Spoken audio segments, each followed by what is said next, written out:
Re-If Starting Life in a Different World. Translated by Ramen Water. Performed by Nostalgia. Prologue. The beginning. A very heavy atmosphere was spreading inside the dragon carriage. The atmosphere was not heavy because of nervousness or caution. It was just plain awkward. To feel like it was a reality with her skin, the girl softly pulled up the blanket that was on her body. The dragon carriage was not being pulled by an earth dragon, but a large liger, and it was not being shielded by divine protection. The passenger carriage had a rough structure, and so it shook noisily. They weren't really good circumstances, but since they weren't in a position to spend all they wanted, they just had to deal with this. They already didn't even have too much travel expenses left anymore. Once their lives were at risk, they also had to use the money that they were hesitant to use at first because of guilt. Still, even if they temporarily pulled through their difficulties, the problem of money would always follow them around unless it was solved fundamentally. Plus, money wasn't the only problem they had. There was an even more serious problem. That was a wife. But you look like you just had a nightmare, certainly. A voice suddenly calls out to the girl at the corner inside the cramped carriage. When she looked back with just her eyes, she saw a figure that was too small. It was maybe a child, or something smaller. He had white hair and a lovely dog face. It was a beast man coupled. I can see why you'd be cautious, but I don't mean any harm, certainly. I was just curious, certainly. Thank you very much for your concern, but... The girl stiffened up, but the tone of his voice made her relax.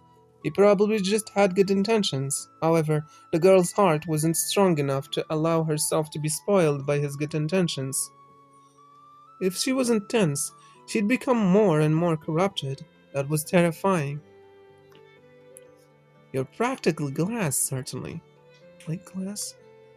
Glass is hard, but fragile, certainly. That's what your guys' hearts seem like to me, too, certainly. His point truly made her heart crack like glass. By you guys, it felt like he was saying that she wasn't all alone. A black-haired boy was cuddling next to her in a blanket, sitting up and sleeping. She was leaning against him, and they were sharing warmth.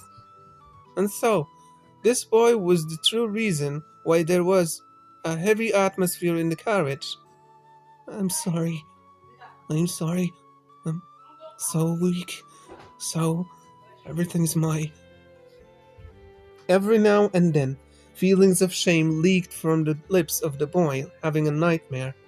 The passengers felt something serious from his voice, and tears that made it seem as if he carried the guilt of everyone in the whole world, and they couldn't move an inch. Don't talk about other people's situations so bluntly. Seeing everyone as a threat now is something you probably couldn't avoid, certainly. It may have been unavoidable, but you can't just never do anything about it, certainly. When she looked down with their arms linked, the beast man just looked like white fur. The fur that spoke as if he knew them irritated her just a little bit. She just didn't want to make a big fuss about it.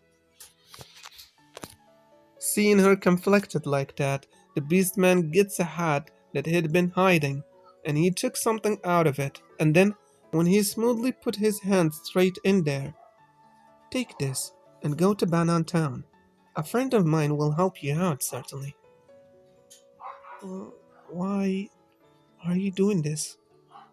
His voice sounded like he had good intentions. There was a place and a person's name written on the paper he forced her to take. It seemed this beast man's name was also included in the few lines. She didn't know why he was doing this. The beast man smiles with a, "It's obvious, certainly," in response to the girl's question and says, people should help out each other in times of need. As an adult, even more so when it's a child. The more bound you make, the more good bounce you get. That's the Kararagin way I believe in. He tells her that kindly, and the girl grasped the scrap of paper tightly. After that, she brought her knees together, put her head on the shoulder of the boy next to her, and she let out a sobbing voice.